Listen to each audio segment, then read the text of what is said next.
નમસ્કાર મારા વહાલા વિદ્યાર્થી મિત્રો, આજે વાત કરીશું પ્રોજેક્ટ પ્રવૃત્તિની બુક ધોરણ 8 અને વિષય છે પ્રવૃત્તિ નંબર 1 ભૌમિતિક આકારોનો પરિચય મેળવીએ. તો વિદ્યાર્થી મિત્રો, સંપૂર્ણ તમારો જે નવો અભ્યાસક્રમ પ્રમાણેની જે બુકો આવી છે તેનું આપણે સોલ્યુશન મેળવીશું. એ પહેલાં ચેનલની અંદર પ્રથમ વખત આવ્યા છો તો ચેનલને ખાસ સબસ્ક્રાઈબ કરી દેવી.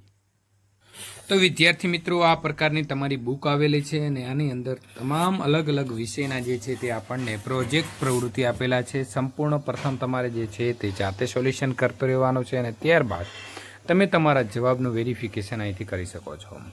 આપણે ગણિતની અંદર વિવિધ ભૌમિતિક આકારોનો અભ્યાસ કરીએ છીએ, જેમાં ચોરસ, લંબચોરસ, ત્રિકોણ, નાળાકાર, શંકુ, ગોળ, અર્ધગોળ, સમઘન, લંબઘન, વર્તુળ વગેરે આકારો આપણે શીખી ગયા છીએ. તો હવે તમારે કોઈ પણ કાગળમાંથી તેના જેવો આકાર કાપી શકાય છે. તો વિદ્યાર્થી મિત્રો, પ્રથમ જે તમને અહીં જગ્યા ઉપર દોરેલું છે એ છે ચોરસ. તમે આ પ્રકારનો કલર પૂરી શકો છો અથવા તમારા જોડે કલરવાળા કાગળ છે તો એ કાગળને કાપી અને આ જગ્યા ઉપર લગાવી પણ શકો છો. અને બાજુમાં જે નામ લખવાનું ખાનું છે તેમાં લખીશું ચોરસ. ત્યાર પછી બીજું જે ખાનું છે એની અંદર લખીશું લંબચોરસ. વિદ્યાર્થી મિત્રો, તમે અહીં જોઈ શકો છો. નંબર 3 આ છે ત્રિકોણ, બરાબર. ત્યાર પછી આવશે નાળાકાર, એટલે કે ઇંગ્લિશમાં તેની કહેવાશે સિલિન્ડર.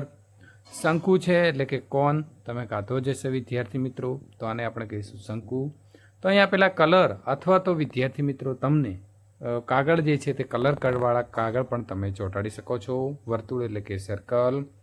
ત્યાર પછી આ પ્રકારનું જે ચિત્ર છે ત્યાં આપણે લખીશું સમઘન.